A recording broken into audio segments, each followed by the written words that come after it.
Wassalatu wassalamu ala asyrafil anbiya'i wal mursalin wa ala alihi wa sahbihi ajma'in. Subhanaka la ilma lana illa ma 'allamtana innaka antal alimul hakim. Rabbi shrah li sadri wa yassir li amri wahlul 'uqdatam min lisani yafqahu qawli. Amma ba'd. Alhamdulillah ala nikmatil Islam, alhamdulillah ala nikmatil iman, wa kafa biha min ni'mah. Alhamdulillah, segala puji bagi Allah Subhanahu wa taala yang memberikan kita nikmat Islam iman, yang memberikan kita ketetapan di dalam kalimat la ilaha illallah Muhammadur Rasulullah sallallahu alaihi wasallam. Kenikmatan yang Allah Ta'ala berikan hanya kepada hamba-hamba tercintanya yang insya Allah diinginkan oleh Allah Subhanahu wa Ta'ala untuk menjadi orang-orang baik, dan insya Allah diinginkan oleh Allah Ta'ala untuk menjadi para penghuni syurganya Allah Subhanahu wa Ta'ala, tempat di mana kesumpakan sudah tidak ada lagi, kesedihan sudah tidak ada lagi, keburukan-keburukan sudah tidak ada lagi. Manusia-manusia yang tinggal di dalamnya dalam keadaan hati yang selamat, dalam keadaan akhlak yang luar biasa mulia, dalam keadaan fisik ataupun juga batin, zahir sama batinnya didesain sama Allah Ta'ala untuk menjadi penikmat-penikmat surga dengan segala keindahannya. Hati dan juga keadaan fisik mereka dijadikan sama Allah Ta'ala menjadi keadaan yang paling indah. Itu adalah cita-cita dari semua hamba yang beriman. Itu adalah cita-cita dari semua orang yang memilih jalannya Nabi besar Muhammad sallallahu alaihi wasallam. Kita hidup di dunia ini sementara dan pastinya akan kembali kepada Allah Ta'ala. Maka yang kita harapkan lewat majlis-majlis semacam ini, lewat perkumpulan-perkumpulan semacam ini, lewat pertemanan-pertemanan semacam ini, mugi-mugi kita semuanya benar-benar diampuni sama Allah Ta'ala, dibersihkan sebersih-bersihnya, sehingga dipantaskan untuk masuk ke dalam surganya Allah Subhanahu wa Ta'ala bersama dengan baginda kita Nabi Muhammad sallallahu alaihi wasallam, dan juga orang-orang yang ada di sekitarnya beliau, istri-istrinya Nabi, putri-putrinya Nabi, para sahabat-sahabat Nabi, serta orang-orang yang mengikuti jalan kebaikan tersebut ila yaumil qiyamah, sampai hari kiamat nanti. Okay. Keadaan hati, keadaan rasa, keadaan iman, itu yang mampu menggabungkan antara diri kita dengan para pendahulu kita. Itu yang bisa menjadikan kita ini masuk di dalam golongan-golongan mereka. Keadaan hati yang serasa, keadaan pikiran yang sepemikiran, itulah yang mampu menjadikan kita masuk di dalam golongan hamba-hamba mulia tersebut. Bukan orang-orang yang dimurkai sama Allah Ta'ala, bukan orang-orang yang tersesat dari jalannya, bukan orang-orang yang durhaka kepada Allah Subhanahu wa Ta'ala dengan cara pikir mereka, dengan lisan mereka, ataupun juga perbuatan mereka. Mugi-mugi kita dibersihkan zahir batin kita dari perkara-perkara buruk tersebut. Apalagi kita di bulan mulia, di bulan yang namanya bulan Dzulhijjah. Kemarin kita merayakan hari raya Idul Adha, dan hari-hari mulia semacam ini, walaupun sudah keluar dari 10 hari terakhir dari 10 hari pertama dari bulan Dzulhijjah, tapi bulan Dzulhijjah ini masih termasuk bulan yang mulia di sisi Allah Subhanahu wa Ta'ala. Kita diingatkan kembali untuk mengikatkan diri kita dengan salah satu Nabi Agung yang dimuliakan sama Allah Ta'ala semulia-mulianya. Di dalam salah satu ayat Allah Ta'ala menceritakan tentang kisahnya Nabi Allah Ibrahim setelah beliau diperlakukan dengan luar biasa keji sama raja zaman tersebut. Puncaknya adalah beliau dibakar hidup-hidup di dalam api lebih dari 40 hari 40 malam. Maka setelah keluar dari api tersebut, beliau memutuskan mengatakan kepada Allah Ta'ala, qala inni dzahibun ila rabbi sayahdin. Katanya Nabi Allah Ibrahim, ya Allah, saya akan pergi dari tempat mulia ini, dari tempat yang keji ini, yang memperlakukan saya dengan hina, yang menjadikan agama saya ini, agama kepercayaan yang saya anut ini terinjak-injak. Maka saya memutuskan untuk pindah dari tempat ini menuju kepada hidayah kepadamu ya Allah. Wa inni dzahibun ila rabbi, saya pergi menuju Tuhanku, sayahdin. Dan ketika saya pergi menuju Allah Ta'ala akan senantiasa menunjukkan jalan-jalan terbaiknya. Dan hakikatnya perjalanan dunia kita ini, kalau kita ingin keadaan dunia ini atau perjalanan kita di dunia ini, habisnya umur kita ini di dalam hakikat penghabisan sesuatu, maka lakukan seperti apa yang dilakukan oleh Nabi Allah Ibrahim. Wa inni dzahibun ila rabbi, ya Allah, saya pergi menujumu, saya pergi dengan tujuanmu, saya pergi ke tempat yang engkau ridhoi, saya berpikir dengan sesuatu yang engkau inginkan, saya merasakan rasa hati saya sesuai dengan apa yang engkau inginkan ya Allah. Bahkan jenengan akan dikasih petunjuk sama Allah Ta'ala. Permasalahan hidup seberat apapun, kesulitan hidup sesulit apapun, akan lebur ketika jenengan menjadikan Allah Subhanahu wa Ta'ala sebagai puncak maksud dari kita, sebagai puncak dari tujuan hidup kita. Ya Allah, pagi ini saya pergi menujumu ya Allah. Ya Allah, makan saya ini untuk menguatkan diri saya ibadah kepadamu ya Allah. Kerja saya ini untuk saya berbekal menuju ke alam akhiratmu ya Allah. Karena ke akhirat ini juga butuh modal, ibadah ini juga butuh modal, perjuangan ini juga butuh modal. Maka saya kerja ya Allah, tujuannya untuk mencari ridhomu, bukan untuk bermewah-mewah di dalam pakaian, bukan untuk luas-luasan rumah, bukan untuk nempelin ornamen-ornamen yang indah. Enggak ya Allah, saya kerja biar saya bisa ngaji, saya kerja biar saya bisa berangkat haji, saya kerja biar saya bisa ibadah kepadamu, berinfak, ngake kalau dapat anak bisa ngakekohin anak, kalau datang Idul Adha bisa berkorban, bisa korban, bisa kambing, bisa sapi, bisa onta, pokoknya ojo pitik gitu. Walaupun ada ulama yang membolehkan korban pitik, tapi secara ijma'nya ulama, korban ayam itu namanya bukan korban tapi belajar korban.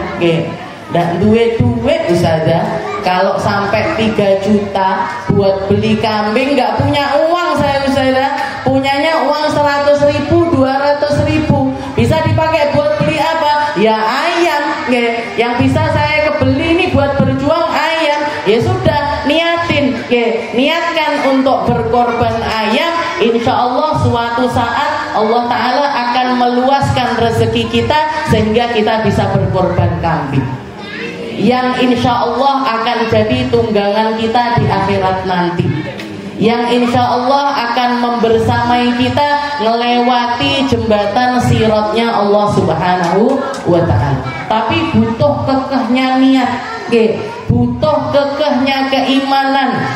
Orang berkorban, orang berinfak, orang melakukan sesuatu untuk Allah Subhanahu wa Ta'ala, itu yang paling penting bukan berapa nominal uangnya dia di rekening, bukan berapa banyak hewan ternaknya dia yang jadi peliharaannya dia, bukan banyaknya pekerjaannya dia ataupun tokonya dia ataupun usahanya dia, bukan Bu. Orang punya toko banyak tapi yang bisa korban nggak banyak. Orang nggak punya toko, korban juga ada.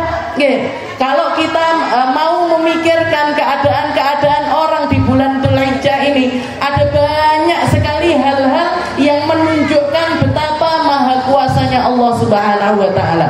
Betapa kalau Allah taala menginginkan seseorang untuk melakukan suatu kebaikan, Allah taala akan mampukan dia, Allah taala akan bisakan dia. Nggih. Ada beberapa tahun yang lalu ada anak kecil-kecil, anak SD, nabung bareng-bareng sampai kebeli seekor kambing. Sampai dari uang jajannya mereka ini disisihkan dikit sampai akhirnya bisa kebeli kambing. Ini kalau misalkan kita mau mikir bocah cilik, bocah SD, bahkan mungkin kebanyakan belum masuk usia balik, bisa punya pikiran kalau Allah Ta'ala pengen nunjukkan ini loh anak-anak yang kalian anggap mereka ini akalnya belum sempurna, bahkan bisa aku jadikan wasilah untuk melakukan kebaikan-kebaikan yang aku anjurkan. Yang paling heboh kemarin sebelum hari-hari haji, sebelum keberangkatan haji, ada orang dari daerah Libya atau dari daerah Suriah, dia mau berangkat haji, sudah daftar haji, sudah sampai ke bandara. Begitu masuk paspornya ternyata ditolak sama pihak bandara. Akhirnya ditinggal di bandara, rombongannya semuanya berangkat naik ke atas pesawat. Tahu-tahu setelah pesawatnya sudah naik, Bu, pesawat sudah naik ini, tahu-tahu ada kerusakan. Akhirnya apa? Balik lagi ke bandara. Ketika balik ke bandara, pilotnya masih tetap bilang, orang itu yang gagal berangkat haji itu jangan dimasukkan. Kita cuma memperbaiki mesin ini di bandara. Di sini berangkat lagi. Dibenerin tanpa satu orang pun jamaah haji itu turun. Setelah selesai naik lagi. Begitu naik rusak Bu. Begitu naik rusak lagi. Akhirnya balik lagi ke bandara. Katanya pilotnya naikin aja orang itu.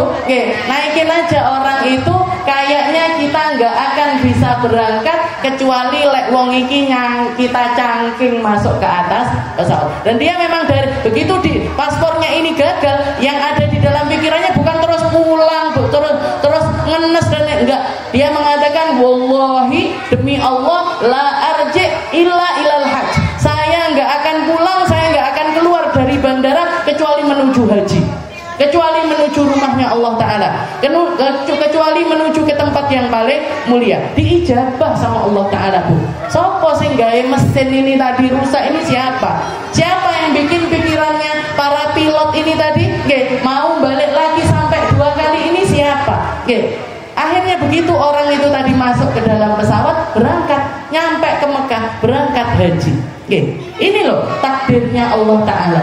Berapa banyak orang Indonesia ini, banyak sekali kisahnya. Orang nabung 20 tahun berangkat haji, 30 tahun berangkat haji, bakul bakso, Pak Matoli, Allah berangkat haji. Bakul bakso, iso budal kaji, bakul ini bisa berangkat haji. Bahkan orang-orang yang dianggap pekerjaannya itu pekerjaan remeh-remeh bisa diundang sama Allah Ta'ala untuk berangkat haji. Jadi yang paling dominan, jenengan istilahnya yang bisa menjadikan diri kita ini bermanfaat untuk melakukan kebaikan-kebaikan, itu bukan sesuatu yang sifatnya kasat mata, bukan sesuatu yang bisa dinalar dengan keadaannya manusia, enggak. Tapi seberapa gregetnya dia untuk pergi menuju Allah Subhanahu wa Ta'ala. Nabi Allah Ibrahim yang beliau katakan itu, Bu, wa inni dzahibun ila rabbi sayahdin. Saya akan pergi kemana? Menuju Tuhanku. Menuju Tuhanku itu bisa tinggal di negeri mana aja. Menuju Tuhanku itu bisa ditempatkan di mana saja. Menuju Tuhanku itu bisa dengan pekerjaan apa saja. Menuju Tuhanku itu bisa dengan kondisi kita seperti apapun. Wa inni dzahibun ila rabbi sayahdin. Dan ketika kita memasrahkan urusan kita kepada Allah Subhanahu wa Ta'ala, Allah Ta'ala yang akan menyelesaikan segalanya. Allah Ta'ala yang akan menata segalanya. Allah Ta'ala yang akan memperbaiki segalanya. Meskipun secara dohir ini nggak ada yang berubah dari kita, masalah itu akan tetap menjadi masalah kita. Ujian tersebut akan tetap menjadi ujian kita, tapi Allah Ta'ala yang akan membenahinya bukan dengan dicabutnya masalah, karena dunia ini memang tempatnya masalah. Kalau nggak mau bermasalah, nggak usah urip neng donya, urip neng di bisa dah neng planet Mars sana. Kalau nggak mau hidup dengan masalah, jangan pindah neng Mars, apa ke Pluto, apa ke Merkurius, apa ke matahari sekalian. Jadi kalau nggak mau punya masalah, nggak ada orang, katanya Nabi Muhammad, ad-dunya darul amal, dunia ini tempatnya amal. Kalau nggak mau ngamal kamu, kalau nggak mau diuji sama Allah Ta'ala untuk memperlihatkan bagaimana keadaanmu di sisi Allah Subhanahu Wa Ta'ala, jangan hidup.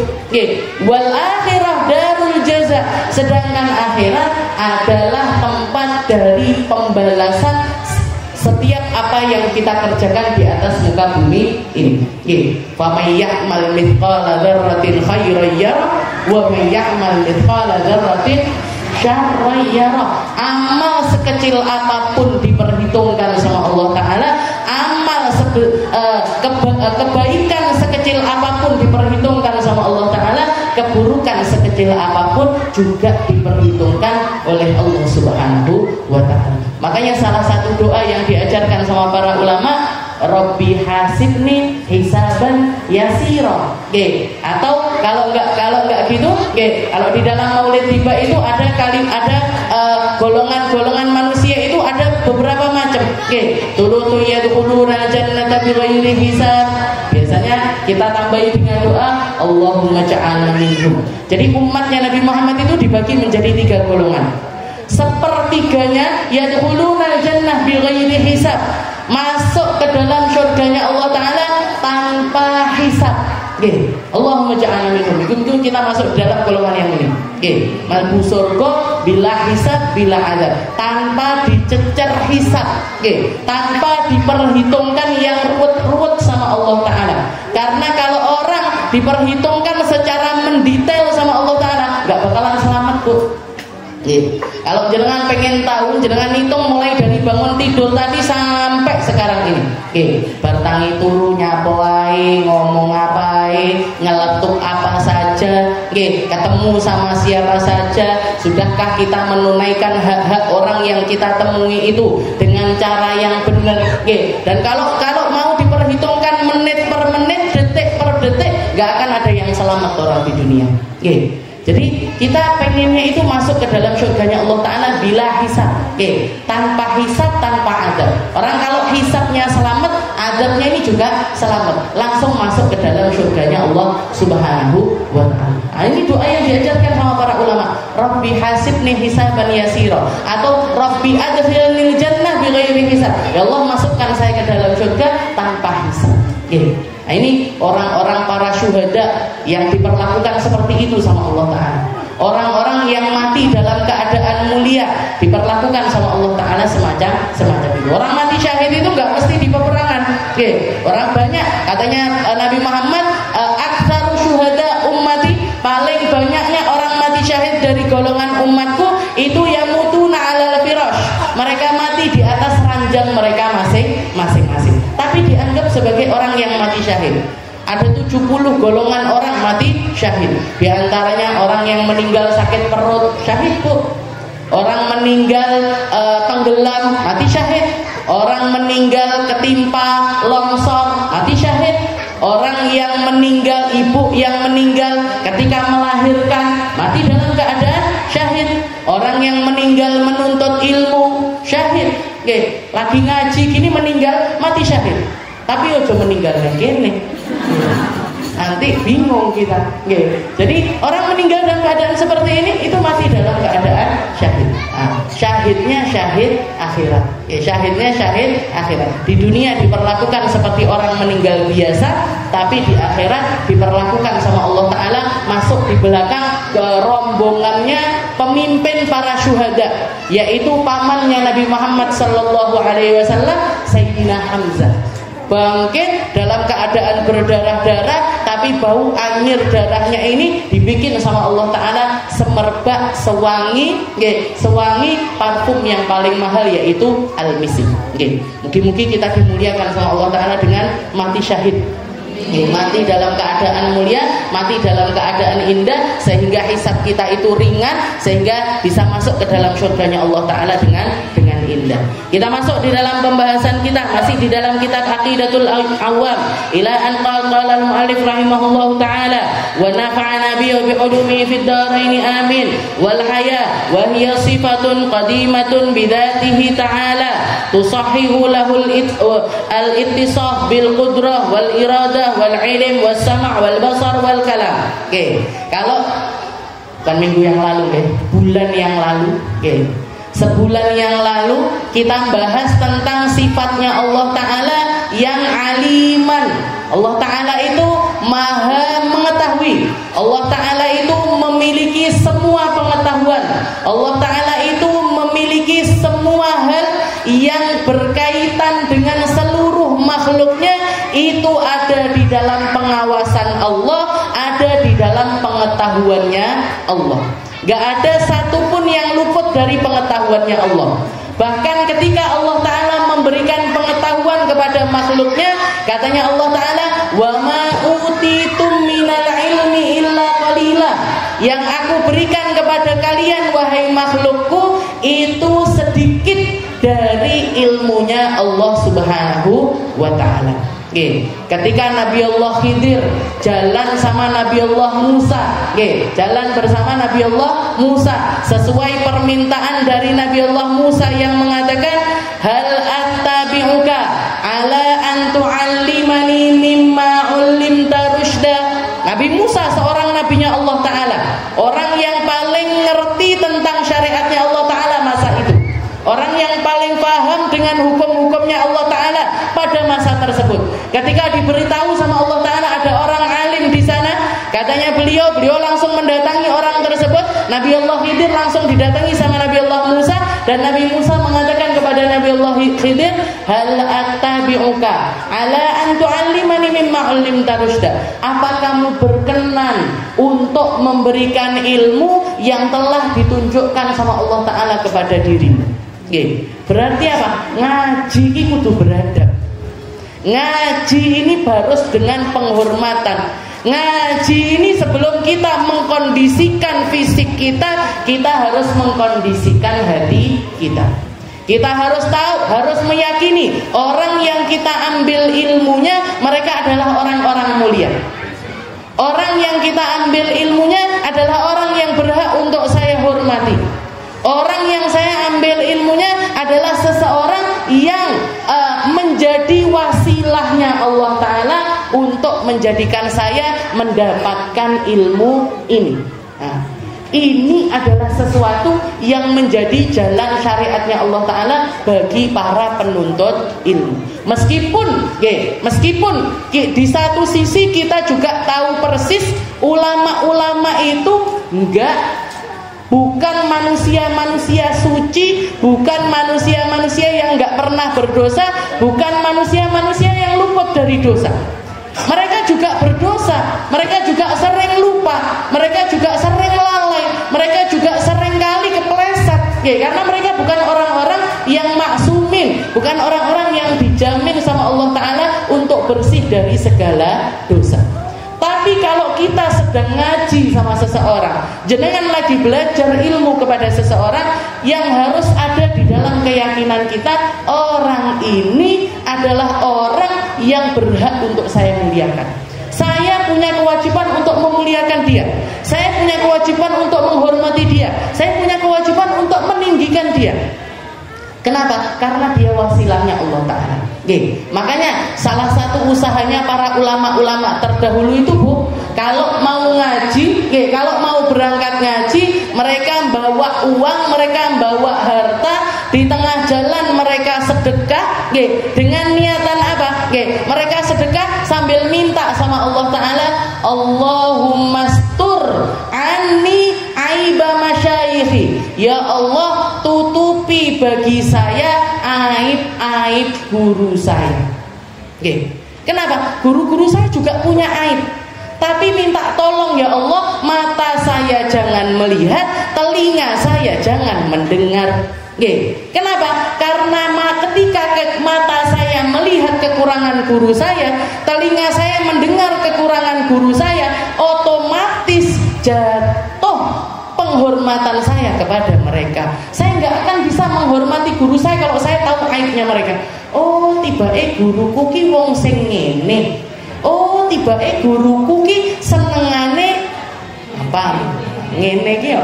Nah, maksudnya ya tibake salah, tibake ngene, tibake omongannya begini, ternyata sama tetangganya begini, ternyata sama istrinya begini, ternyata sama anaknya begini. Nah, kita minta sama Allah Ta'ala biar aib guru kita itu ditutupi. Kenapa? Karena yang bahaya ketika kita turun, istilahnya penghormatan kita kepada guru kita itu turun, ilmu yang Allah Ta'ala berikan kepada kita juga turun, keberkahannya ilmu juga jatuh. Gak entuk bu. Dan jenengan mau nyari guru yang lepas dari aib itu gak mungkin ketemu. Jenengan nyari guru yang tanpa celah itu gak akan ada. Nah, itu cuma ada para nabi-nabinya Allah, para rasul-rasulnya Allah. Makanya jenengan kalau sudah punya guru di kampung-kampungnya jenengan, di rumah-rumahnya jenengan, di desa-desanya jenengan cekeli, jenengan ambil ilmu dari mereka dan minta sama Allah Ta'ala biar kita tetap bisa menghormati mereka dengan sebenar-benarnya penghormatan. Biar apa? Biar ilmu yang kita terima ini berkah. Biar ilmu yang kita dapatkan ini menjadi ilmu yang bisa kita amalkan di dalam keseharian kita. Itu yang namanya ilmu yang barokah. Jadi minta, para ulama dulu itu diminta. Jadi sedekahnya itu bukan di majelis. Sedekahnya bahkan sebelum majelis mereka sedekah dulu. Sambil minta, Allahumma stur anni aiba masyayikhi. Jadi kayak seakan dia beli sama Allah Ta'ala. Ya Allah, gimana caranya saya pengen doa saya yang satu ini harus terkabul di dunia. Yaitu apa? Jangan sampai saya mendengar melihat aib guru-guru saya. Biar saya bisa menghormati mereka dengan benar. Sekarang ini jangan mau dengerin saya, mau duduk di bawah dengerin saya. Karena kan aib-aib saya ditutupi sama Allah Ta'ala. Kalau sampai jenengan tahu sedikit aja dari aib saya, gak kira mau bu duduk di sini, gak kira mau salaman sama saya, gak kira mau menghormati saya. Tapi jenengan diposisikan seperti ini sama Allah Ta'ala karena aib-aib saya masih ditutupi sama Allah Subhanahu wa Ta'ala. Dan sekali lagi, gak ada satupun guru yang tanpa aib itu gak ada. Jenengan kalau nyari guru tanpa aib, neng kene ngaji, terus celahnya guru, tahu aibnya guru, pindah guru neh. Nanti tahu lagi, pindah guru lagi, tahu lagi, pindah guru lagi. Ndak barbar sampai mati ndak ketemu guru jenengan. Sampai mati nggak ketemu orang yang bakal nuntun kita menuju Allah Subhanahu wa Ta'ala. Jadi wa ma'utitum min ilmu yang Allah Ta'ala berikan kepada manusia ini sedikit. Dari yang sedikit ini kita mau nggak mau harus nyari bekal untuk menyelamatkan kehidupan kita di dunia. Dan ibadah apapun nggak akan dianggap sah sama Allah Ta'ala kecuali dengan landasan ilmu. Jenengan sholat nggak paham ilmunya sholat, nggak sah sholatnya. Jenengan wudu nggak ngerti ilmunya wudu, nggak sah wudunya. Jenengan haji nggak ngerti ilmunya haji, nggak sah hajinya. Jenengan korban nggak ngerti ilmunya korban, nggak sah korbannya. Nggak sah kok. Jadi ilmu sebelum amal. Ilmu sebelum amal. Apalagi ilmu tauhid. Ilmu tentang pengenalan kita sama Allah Ta'ala itu harus dipelajari sendiri. Kalau ilmu fikih, ilmu ibadah seperti itu, istilahnya jenengan belajarnya itu nggak nawa itu, maksudnya nggak ngaji kitab, nggak mondok, nggak madrasah. Tapi ngelihat orang yang berilmu melakukan seperti ini, jenengan ikuti, masih dianggap sah sama Allah Ta'ala. Maksudnya berilmu itu bukan harus ngerti sampai detail, enggak. Tapi ma'ulima bid darurah, yang darurat untuk kita tahu, kita harus tahu. Sholat misalkan, jenengan harus tahu apa aja yang batalin sholat, apa aja. Apa yang harus ada di dalam sholat saya harus tahu jenengan. Takbiratul ihram itu wajib. Nanti baca Fatihah wajib. Nanti rukuk wajib. Iktidal wajib. Lek surat misalnya, surat itu sunnah. Doa iftitah itu sunnah. Doa kunut itu namanya adalah sunnah abad. Sunnah abad itu apa? Kalau misalkan kita tinggalkan sunnah sebelum salam nanti sujud sahwi. Nah itu namanya ilmu-ilmu ma'ulima bid darurah, yang darurat kita harus tahu. Kenapa? Karena kaitannya dengan keabsahan sholat kita. Tapi yang lebih dari itu, yang lebih tinggi lagi daripada itu, maknane takbiratul ihram dipreteli, misalkan hikmahnya begini, sebabnya begini dan lain sebagainya. Yang terkandung di dalam kan semuanya ilmu semuanya itu.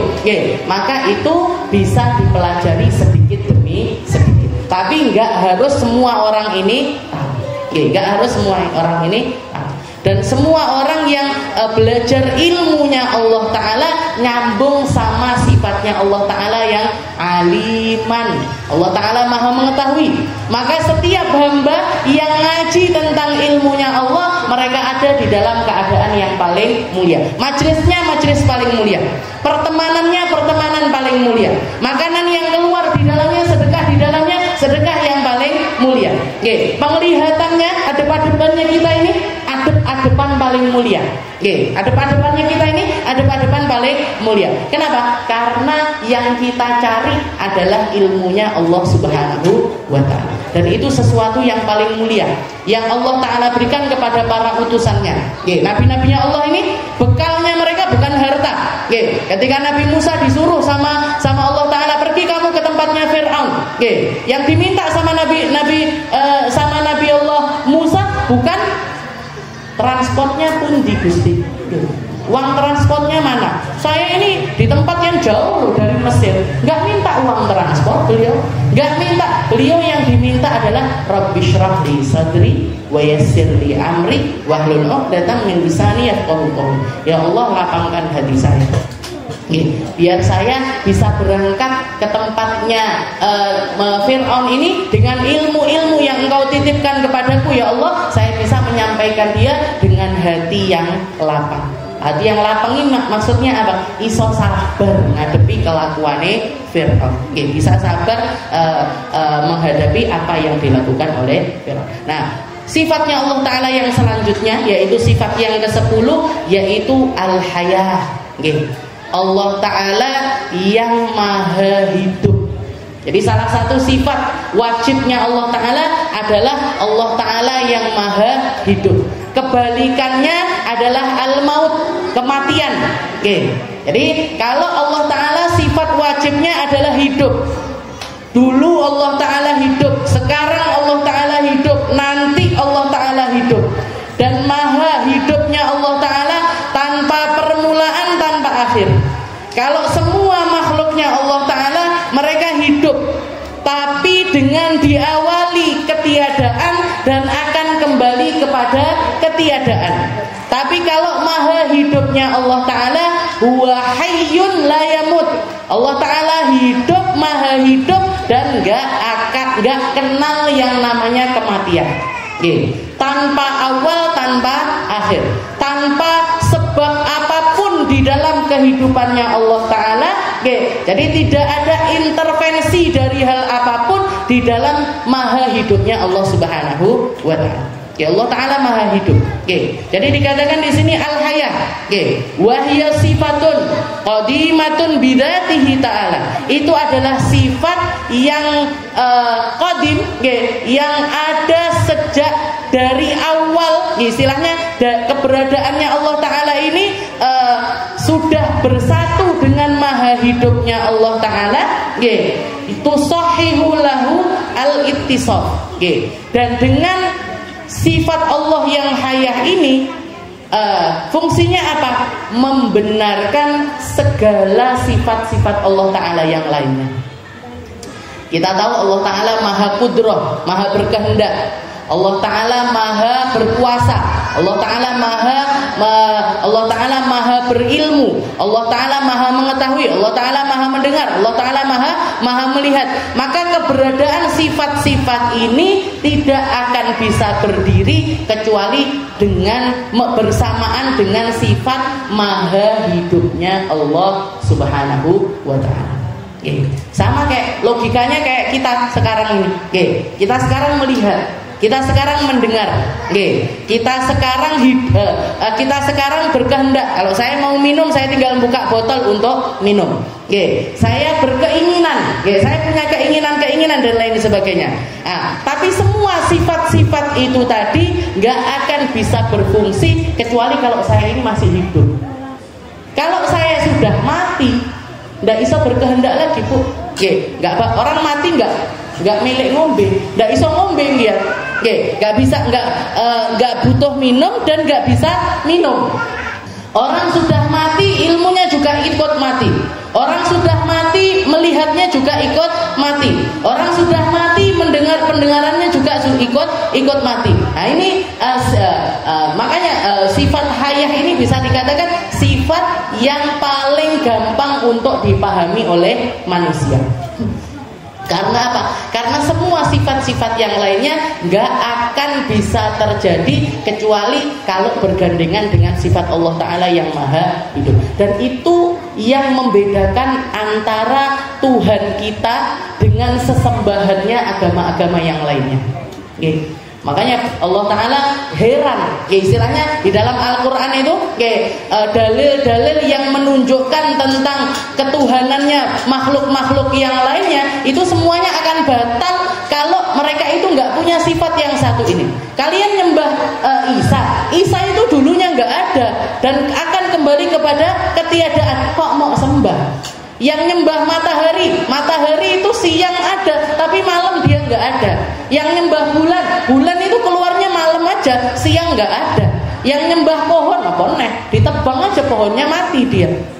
Yang nyembah berhala itu lek nggak kamu yang bikin dia nggak jadi. Heran, istilahnya kok bisa manusia nyembah makhluk yang lainnya.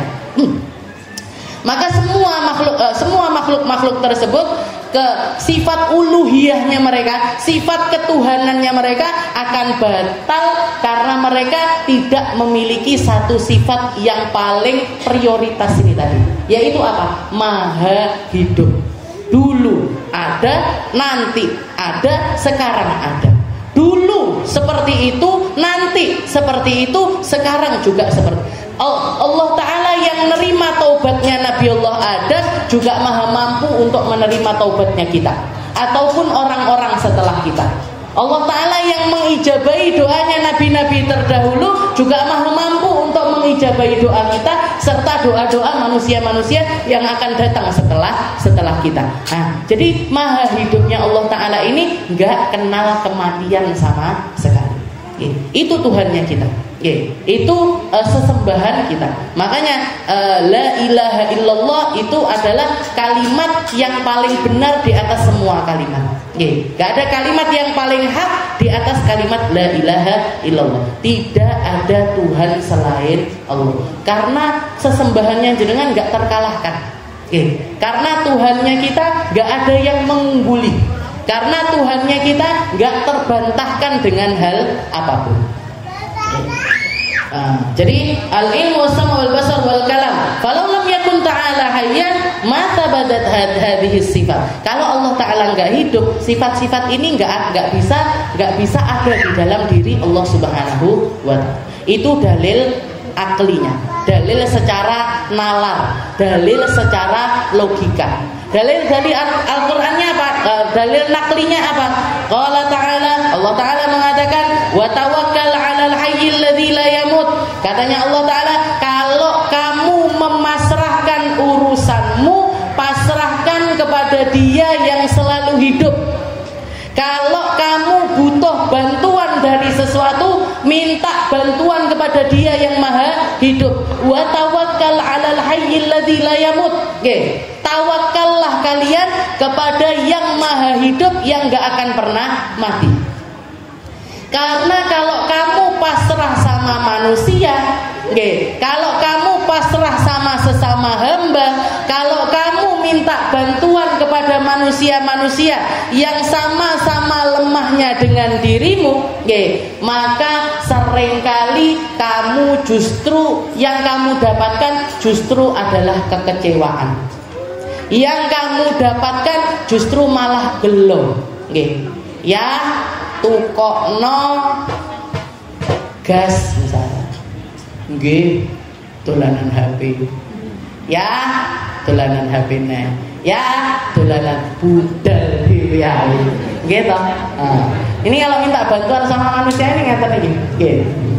Kalau jenengan gak diganti narasinya, Bu, ya Allah Gusti, kula nyuwun gas, insya Allah langsung bangkit dia. langsung ditekek HP-nya, langsung budal tuku gas. Kenapa? Karena yang diminta sama Allah Ta'ala juga jaluk neh karo dhek. Karena dia bakalan sadar kalau kita ini sudah putus asa minta tolong sama orang-orang macam mereka. Tapi orang-orang macam mereka ini bojone jenengan, surga jenengan loh. Orang yang jadi kuncinya surga bagi para istri, jangan diremehkan.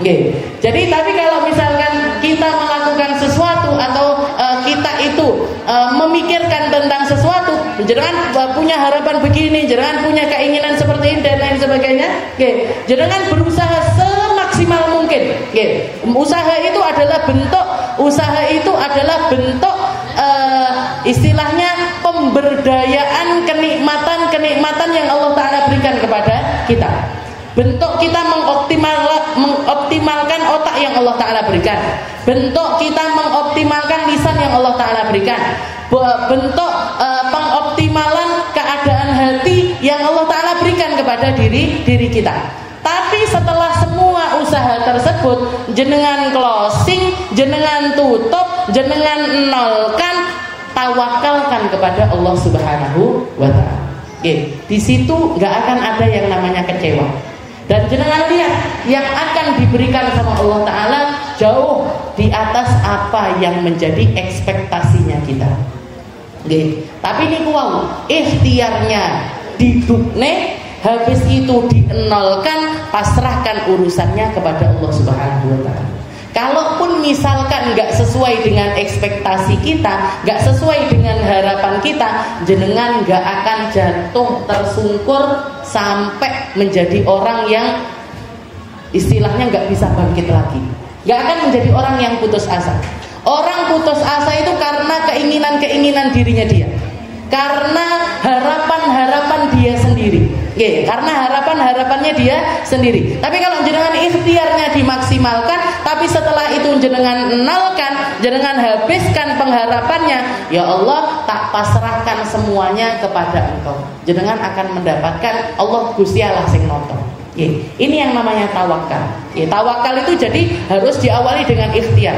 Rasulullah SAW itu berangkat ke Madinah, misalkan minta sama Allah Ta'ala, ya Allah, ndak usah numpak jaran, ndak usah numpak onta, jenengan jadi kirim aja buruk seperti saya yang jenengan undang ketika Isra Mi'raj itu loh ya Allah, biar saya nggak capek-capek di jalan, biar saya nggak perlu kepanasan, biar saya nggak perlu nyari tempat rehat di sini, tempat rehat di situ, biar saya nggak perlu seperti itu ya Allah. Misalkan Nabi Muhammad itu minta seperti itu, insya Allah dikabul sama Allah Ta'ala. Sudah pernah juga buruk itu sudah pernah dikirimkan. Rasulullah pernah diajak sama Allah Ta'ala dari Mekah ke Masjidil Aqsa, dari Masjidil Aqsa diundang sampai ke Sidratul Muntaha, mampu Allah Ta'ala. Tapi kenapa Nabi Muhammad memilih untuk jalan selangkah naik onta dengan bawa perbekalan, dengan mikirkan strategi, nanti ngambil airnya di sini, nanti istirahatnya di sini, nanti mampirnya di sini, diatur semuanya. Bahkan Rasulullah nyewa seorang qaid, gayet, jadi nyewa seorang yang sudah hafal sama jalan antara Mekah sama Madinah, tapi bukan lewat jalan yang umum, lewat jalan yang lain. Karena kalau lewat jalan yang umum ini orang Mekah sedang buat sayembara, siapa aja yang bisa menghadirkan kepalanya Muhammad hayyan au maitan, baik hidup ataupun mati, bakalan dikasih 100 ekor unta. Jadi kepalanya Nabi sedang dipertaruhkan. Kalau beliau lewat jalan yang biasa, rentan ketangkep sama orang-orang kafir Quraisy. Maka beliau nyewa orang yang tahu jalan lain menuju negeri Madinah. Kenapa Rasulullah melakukan hal yang seperti? Kenapa kok ikhtiarnya Nabi itu dimaksimalkan sampai sebegitunya? Karena ikhtiar itu bentuk syukurnya kita atas segala kenikmatan yang Allah Ta'ala beri. Kita ini dipasangin otak loh Bu, jadi difungsikan. Kita dikasih mata, difungsikan. Jenengan dikasih daya, difungsikan. Jenengan dikasih amanah, kekuatan, kesehatan, cara berpikir dan lain sebagainya. Jenengan optimalkan itu semuanya. Tapi setelah ikhtiar sampai puncak, jenengan nolkan, pasrahkan diri kita kepada Allah Subhanahu wa Ta'ala. Ini dalil naklinya. Wa tawakkal 'alal hayyil ladzi la yamut. Kamu itu kalau tawakal, kalau nyandar, kalau berpasrah, pasrah sama Allah Ta'ala. dijamin gak akan pernah masuk di dalam jurang keputusasaan, dijamin gak akan terpuruk sampai menjadi orang yang sangat-sangat tidak berdaya. Wa tawakkal 'alal hayyil ladzi la yamut. Kamu masrahkan diri dengan hartamu, hartamu rentan hilang. Kamu masrahkan dirimu dengan kekuatanmu, kekuatanmu gampang dicabut sama Allah Ta'ala. Loro titik ndak iso. Nggih, saya tadi itu mau berangkat ngaji di sini tuh Bu. Nggih, kroso niki saya 2 minggu itu batuk. Nggih, 2 minggu itu batuk. Tapi saya berusaha istilahnya ya minum obat, minum ini itu dan lain sebagainya. Tapi setelah itu saya pasti, ya Allah lek suarane pancen ndak metu ya wis piye nah. Nggih. Kalau memang nggak bisa untuk ngaji ya sudah, gimana lagi? Oke, tapi itu saya lakukan sampai di depan pintu ini tadi.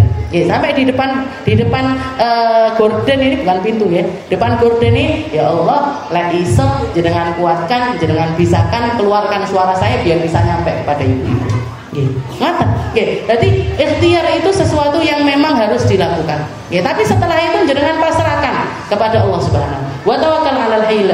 Setelah itu dalil yang kedua, Allah Ta'ala mengatakan huwal hayy la ilaha illahu fad'uhu mukhlishina lahuddin. Katanya Allah Ta'ala, dia yang maha hidup. Dia, jadi Allah Ta'ala menyebut dirinya sendiri, dia yang maha hidup, la ilaha illahu, tidak ada Tuhan selain dia, tidak ada Tuhan selain Allah. Fad'uhu mukhlishina lahuddin. Maka berdoalah kepada Allah Ta'ala, memintalah kepada Allah Ta'ala, merengeklah kepada Allah Ta'ala dengan keikhlasan yang paling dalam dari dalam hati. Lek ndonga ki sing tenanan, lek ndonga ki sing jeru, lek ndonga ki sampai ngerengek itu yang disukai sama Allah Ta'ala. Fad'uhu mukhlishina lahuddin. Kalau doa yang ikhlas dari dalam hati, minta yang benar sama Allah Ta'ala, ud'uni astajib lakum. Kamu doa kalau benar dijamin dikabul sama Allah Ta'ala. Kamu doa kalau serius pasti diijabahi sama Allah Ta'ala. Kalaupun nggak di dunia ijabahnya, di akhirat bakalan diijabahi sama Allah Ta'ala. Makanya banyak kisah. Abi Muhammad diantaranya menceritakan ada kisah satu orang suami istri. Ada suami istri seumur hidupnya ini nggak punya anak. Seumur hidupnya dia nikah bertahun-tahun, pernikahannya nggak punya anak. Tapi ketika di alam akhirat dapat pahala anak soleh, dapat pahala anak yang hafal Al-Quran, dapat pahala anak yang jihad di jalannya Allah Ta'ala, dapat pahala anak yang melakukan kebaikan ini, dapat anak punya kebaikan ini, punya kebaikan. Heran dia, nanya sama Allah Ta'ala, ya Allah, kita ini loh nikah bertahun-tahun gak punya anak ya Allah, ini kok dapat pahalanya anak-anak yang baik dengan segala macam baktinya mereka kepada orang tua, ini pahala dari mana ya Allah? Katanya Allah Ta'ala, bukankah kamu setiap kali, setiap malammu, setiap kamu berhubungan intim dengan istrimu, kamu minta sama Allah Ta'ala, Rabbi habli minas salihin, Rabbi habli minas salihin. Ya Allah, muga-muga entuk anak sing apik, muga-muga entuk anak sing hafal Al-Quran, muga-muga entuk. Meskipun di dunia kamu tidak mendapatkan itu, di akhirat kamu akan menyaksikan pahala-pahala dari anak-anak yang berbakti tersebut. Jadi fad'uhu mukhlishina lahuddin. Lek donga ki sing serius. Kalau doa ini yang ikhlas, minta hanya kepada Allah Subhanahu wa Ta'ala. Dan yang terakhir, dalil yang terakhir dikatakan waqala ta'ala wa 'anatil wujuh lil hayyil qayyum. Semua wajah-wajah, semua makhluk-makhluknya Allah Ta'ala yang punya wajah, semua akan tunduk di hadapan Al-Hayy, di hadapan Zat yang Maha Hidup, yaitu Allah Subhanahu wa Ta'ala. Allah Subhanahu wa Ta'ala Al-Hayyil Qayyum. Bagi Allah Ta'ala yang Maha Hidup dan Allah Ta'ala yang Maha berdiri di atas kehendaknya sendiri. Makanya Rasulullah pernah menceritakan, jadi doa dengan Asmaul Husna ini sangat dianjurkan sama Allah Ta'ala. Dan salah satu ayat yang paling mulia untuk menjadi pembuka doa kita ataupun juga menjadi sesuatu yang kita pegangi di dalam kehidupan kita, yaitu adalah ayat kursi. Ayat kursi itu, jangan kalau baca ayat kursi, di situ ada 18 namanya Allah Ta'ala, ada 18 sifatnya Allah Ta'ala. Dan kalau orang berdoa dengan ayat tersebut, insya Allah doa setelahnya ini dijabahi sama Allah. Bahkan itu Rasulullah menamakannya dengan Sayyidatu Ayatil Quran. Pemimpinnya ayat Al-Quran itu ayat kursi. Kalau qalbul Quran itu surat Yasin. Jadi hatinya Al-Quran itu surat Yasin. Tapi surat-surat ayat yang paling agung, ayat yang paling agung yang diikrarkan sama Nabi Muhammad sebagai sesuatu yang harusnya semua orang ini berpegangan dengannya, yaitu ayat kursi. Ketika Rasulullah nanya sama salah satu sahabatnya, namanya Ubay bin Ka'ab, panggilannya Aba Mundir. Ditanya sama Nabi, ya Aba Mundir, wahai Abu Mundir, atadri ayah min kitabillah a'dham ma'aka a'dham ma'ak. Katanya Nabi Muhammad, kamu tahu nggak wahai Aba Mundir, wahai Ubay bin Ka'ab, kamu tahu nggak ayat di dalam Al-Quran yang paling mulia? Jawabannya Ubay bin Ka'ab, yang paling agung ini, katanya Ubay bin Ka'ab, Allah wa rasuluhu a'lam. Gak ngerti saya Allah, gak ngerti saya Rasul, yang ngerti hanya Allah dan juga Rasul. Ini loh adabnya para sahabat di depan Nabi Muhammad SAW. Kalau ini, dan ini bisa jadi adabnya kita sama guru-guru kita. Jangan kalau ngaji, kalau belajar, salah satu adab yang juga kita perlukan adalah jenengan kosongkan ilmunya jenengan. Jadi bawa hati yang kosong di majelis, bawa gelas yang kosong di majelis. Biar apa? Biar bisa terisi. Karena kalau jenengan datang ke majelis tapi wis dhuwur dhisik, wis bek dhisik, ndak iso dileboni apa-apa neh. Para sahabat itu di depannya Nabi kalau ditanya, selalu jawaban pertamanya mereka Allah wa rasuluhu a'lam. Saya nggak ngerti apa-apa, yang ngerti Allah dan juga Rasul. Diulangi sama Nabi, atadri ayah min kitabillah a'dham ma'ak.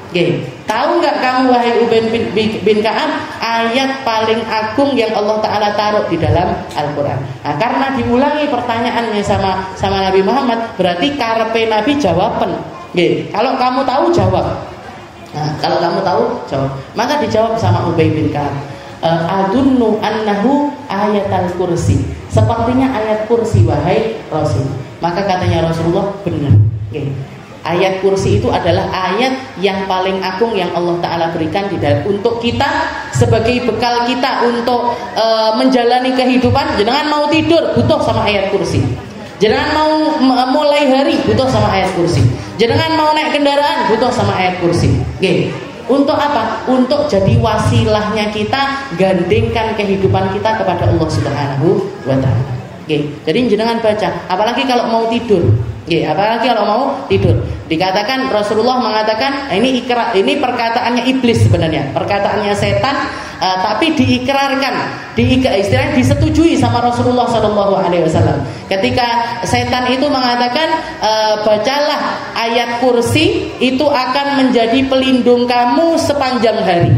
Dan setan gak akan bisa mendekati orang yang sebelum tidurnya ini baca ayat kursi. Jadi jangan kalau mau tidur baca ayat kursi. Peng piro satu kali aja. Ayat kursi, surat Al-Ikhlas, Muawwidzatain, surat Al-Kafirun. Nah, itu ayat-ayat atau surat-surat yang sebaiknya kita nggak tidur kecuali baca ayat-ayat tersebut. Buat apa? Buat perlindungan kita dalam sehari.